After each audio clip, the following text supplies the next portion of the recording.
அஸ்ஸலாமு அலைக்கும் வரஹ்மத்துல்லாஹி வபரகாத்துஹு. அல்ஹம்துலில்லாஹ், அஸ்ஸலாத்து வஸ்ஸலாமு அலா ரசூலில்லாஹ் முஹம்மது பின் அப்துல்லா.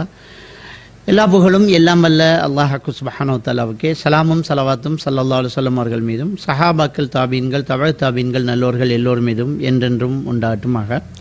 ஒரு சகோதரர் கேள்வி கேட்டிருக்கிறாரு. அதாவது பாத்ரூமில் உளு செய்கிறோம், அது டாய்லெட்டாக இருக்கிறதுனால பிஸ்மி சொல்ல முடியலை, அந்த உளு செல்லுபடியாகுமா அப்படின்ற ஒரு சகோதரர் கேள்வி கேட்டிருக்கிறாரு.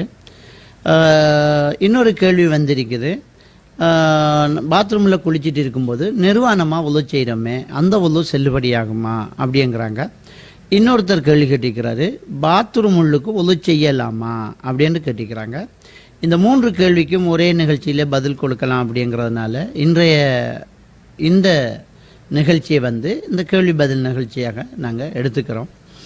முதலாவதாக நாங்கள் ஒரு விஷயத்தை பார்க்கணும். நபிகள் நாயகம் ஸல்லல்லாஹு அலைஹி வஸல்லம் அவர்கள் வெளிவாசல் போகும்போது அந்த வெளிவாசல் தேவையை நிறைவேற்றும் போது என்ன செய்வாங்கன்னு சொன்னால், அவங்க கையில் போட்டிருக்கிற மோதிரத்தை கலட்டி வெளியில் வைப்பாங்க.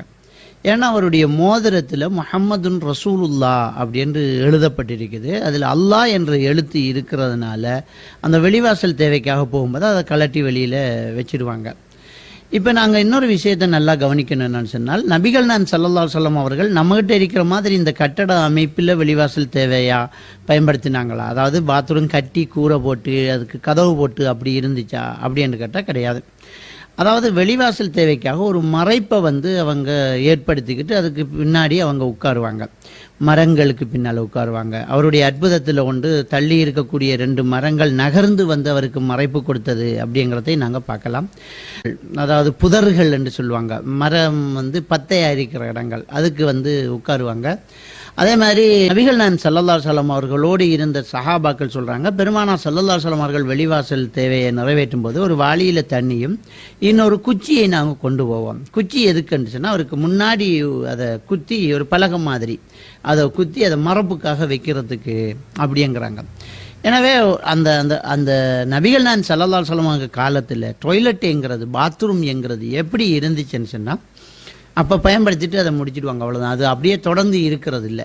அப்போ ஒரு இடத்த அவன் மனசால இந்த இடத்துல நம்ம உட்கார போகிறோம் அப்படின்னு சொல்லும்போது அந்த இடத்துக்குள்ளே நகரும்போது, அதாவது உட்கார்றதுக்கு முன்னாடி அந்த இடத்துக்கு வெளியில் இந்த மோதிரத்தை கழட்டி வைக்கிறாங்க. அந்த இடத்துல வச்சு அல்லாஹும்ம இன்னி அஊது பிக்க மினல் ஹுபுஸி வல் ஹபாயிஸி அப்படின்னு அந்த வேலையை முடிக்கிறாங்க. முடிச்சிட்டு அந்த இடத்துல நகர்ந்து வரும்போது குஃப்ரானக்க அப்படின்னு சொல்கிறாங்க. இதை நம்ம கண்டிப்பாக தெளிவாக புரிஞ்சு கொள்ளணும். இப்போ காலப்போக்கில் நாம் என்ன செய்கிறோம்னா, அதுக்கு ஒரு கொமட்டு வச்சு ஒரு பேசன் வச்சு இவ்வளோ பாத்ரூம் இவ்வளோ டாய்லெட் போகிறது அப்படின்ட்டு செப்பரேட் பண்ணி இருக்கிறோம். அதனால் அதுக்குள்ளே போகும்போது நம்ம அந்த துவாவை ஒதுக்கிட்டு போகிறோம். இப்போ நம்ம ஒரு விஷயத்தை வழங்கணும். என்னன்னு சொன்னால், அநேகமானவர்களுடைய வீட்டில் இந்த டாய்லெட்டுங்கிறது, இந்த பாத்ரூம்ங்கிறது எப்படி இருக்கும் அப்படின்னு சொன்னால், கொமட்டு இருக்கும், உட்கார, அதாவது 2க்கு போகக்கூடிய அந்த கொமட்டு, அதுக்குரிய பேசன் இருக்கும், அதுக்கு பக்கத்தில் குளிக்கக்கூடிய சவரு, அதுக்கு ஒரு டெப்பு, அப்படி செப்பரேட்டாக அதில் இருக்கும். 2க்கு இடையில் எந்த ஒரு திரையோ அல்லது கேட்டினோ இல்லாமலும் இருக்கும். சில இடங்களில் வச்சிருப்பாங்க.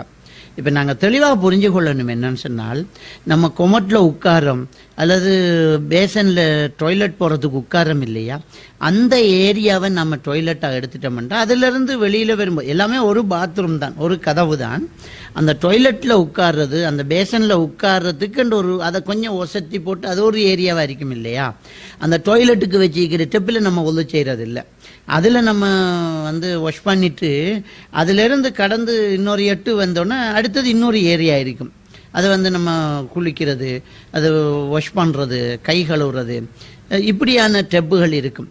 அப்போ நம்ம உண்மையிலேயே அதை பாத்ரூமாக எடுத்துட்டா அதே ரூமுக்குள்ளே இன்னொரு பகுதியை நம்ம வாஷ் ரூமாக, கையை கழுவுறது, உது செய்யக்கூடிய ரூமாக எடுத்தால் தப்பு கிடையாது.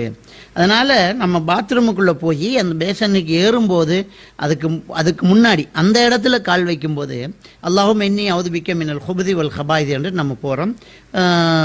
அந்த வெளிவாசல் தேவையை நம்ம முடிக்கிறோம். அங்கேருந்து நம்ம அடுத்த படிக்கு காலை வைக்கும்போது குஃப்ரானை கேட்குறோம்.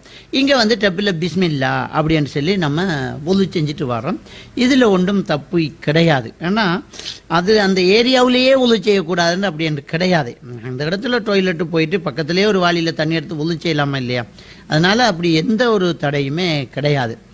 அது ஒரு சிலர்கிட்ட அந்த டெப்பு வசதி இல்லாமல் டாய்லெட்டு மட்டும்தான் இருக்கும், அதுக்கென்று ஒரு ஸ்டெப்பு மட்டுமே இருக்கும். அதில் செய்யலாமாண்டா அதை முற்றாக தவிர்ந்து கொள்வது சால சிறந்தது, மிச்சம் நல்லது. ஏன்னா நான் உழு செய்யறதுக்கும் போது பிஸ்மி சொல்லணும் இல்லையா, அதை நாம் செய்யணும்.